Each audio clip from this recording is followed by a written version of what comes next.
As with so many things in life, size matters.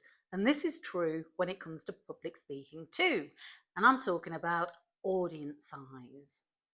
What can work brilliantly with large audiences can absolutely bomb with small audiences and vice versa. So here are a few tips, things to be mindful of when you're addressing very big or very small groups. Eye contact. With a large audience, the crowd morphs into one, a great big creature with many faces. It's almost mythical. And while this might sound scary, it's not, because you're a slight remove from them and you can't see the whites of their eyes. So you're speaking to it as one being. That's easy. But when you're addressing small groups, let's say 6 people in a room, you now can see the whites of the eyes and you need to see the irises too. You really need to look them in the eye and share your eye contact equally. Don't be tempted just to look at the important person or the person you like the look of, or the person who's giving you that nice, wide, encouraging smile. No, share your eye contact equally. And this is something really you should start doing in meetings or when you're out socially so that it just becomes habit. Next, projection.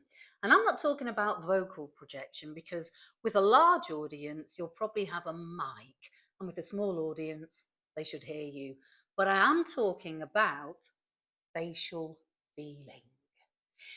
If you're addressing a large audience and you're saying that you're concerned about something, well, you need to look it. And if you're optimistic, again, we need to look optimistic. You're incredulous. Okay, you're incredulous.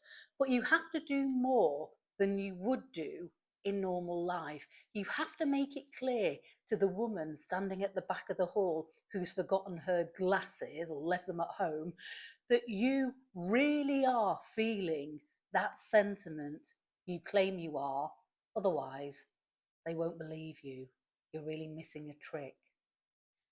Conversely, over-animate with the face in a small group and they're going to think you're a clown in both senses of the word. Finally, tone. If you open a presentation to a small group with rhetorical questions, laced with frilly language, with long, dramatic pauses between each of those questions, well, they're going to worry about you while simultaneously stifling giggles. Conversely, if you close a speech to an audience of 300 plus, say, in a reserved, pithy manner, well then they're going to feel shortchanged. With a large audience, think about being an audience member. You're looking towards a stage, and therefore there should be an element of theatricality. We expect the experience to be heightened. So when it comes to tone, my advice is, with small groups, keep the message to the point and use plain but chatty English. But with large groups, do dare to be a bit fancy, particularly with your intros and outros, and don't be afraid to inject some emotion.